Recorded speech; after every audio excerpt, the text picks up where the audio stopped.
దీనికోసమని మేము గౌరవనీయులైనటువంటి deputy EO గారి వద్ద రీజనల్ కార్యదర్శితో సహా వివిధ డిపో కార్యదర్శులందరం కూడా చర్చించగా ఎఫ్ఐఆర్ అనేటువంటిది మరి ఆపోజిట్ వెహికల్ ఏదైతే ఉందో ఆటో దాని మీద మోపబడినప్పటికీ, అలాగే ఆటో డ్రైవరు ఆల్కహాల్ చేసినట్లు పోలీసు నిర్ధారణలో దాదాపు 206 mg ఉన్నప్పటికీ నిర్ధారణ చేసినటువంటి పత్రం ఉన్నప్పటికీ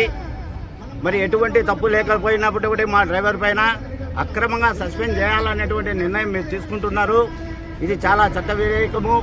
ఎందుకంటే దీనికోసమని సూపర్ లగ్జరీ గౌరవనీయులైనటువంటి డిప్యూటీ ఈవో గారి వద్ద కెపాసిటీ ఉన్నటువంటి రీజనల్ కార్యదర్శితో సహా 70 మంది పైన కూడా ఎక్కించుకొని ఎంతో జాగ్రత్తగా ఎఫ్ఐఆర్ అనేటువంటి రెగ్యులేషన్స్ ప్రకారము మరి ఆపోజిట్ వెహికల్ ఏదైతే ఉందో ఆటో అనుసరించి కూడా దాని మీద మోపబడినప్పటికీ తన ముందు అలాగే వాహనాలు డ్రైవర్ ఇప్పుడు ఆల్కహాల్ చేసినట్లు గమ్యస్థానానికి నిర్ధారణలో దాదాపు 206 mg ఉన్నప్పటికీ చేసినటువంటి పత్రం ఉన్నప్పటికీ లేనందువలన మరి ఎటువంటి తప్పు లేకపోయినప్పటికీ మా డ్రైవర్ పైన ఏవైతే మనం చాలా చట్ట వ్యతిరేకము వాహనాల ఎందుకంటే ముందున్నటువంటి లగ్జరీ బస్ అనేటువంటిది మరి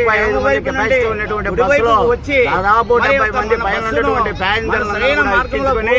కూడా ఎంతో జాగ్రత్తగా ఆటో డ్రైవర్ చేసి రూల్స్ రెగ్యులేషన్స్ ప్రకారము మా యొక్క డ్రైవరు మరి విధానం మరి అతను వచ్చేసి బస్సు తగిలించి దానివల్ల మరి ఒక మనిషి చనిపోయినారనేటువంటి కారణంతో మరి డ్రైవర్ గారిని ఈరోజు డిప్యూటీఓ గారు సస్పెండ్ చేశారు. అయినప్పటికీ కూడా అక్కడ ఉన్నటువంటి పోలీసు వారు తగినటువంటి ప్రమాద స్థలానికి వచ్చి పరిశీలించి ఇది కేవలము ఆ యొక్క ఆటో డ్రైవరు తాగి మత్తులో మరి వాహనాన్ని నడిపి అలాగే ఉన్నట్టు ఉండి తన మార్గ మధ్యంలో నుంచి రాకుండా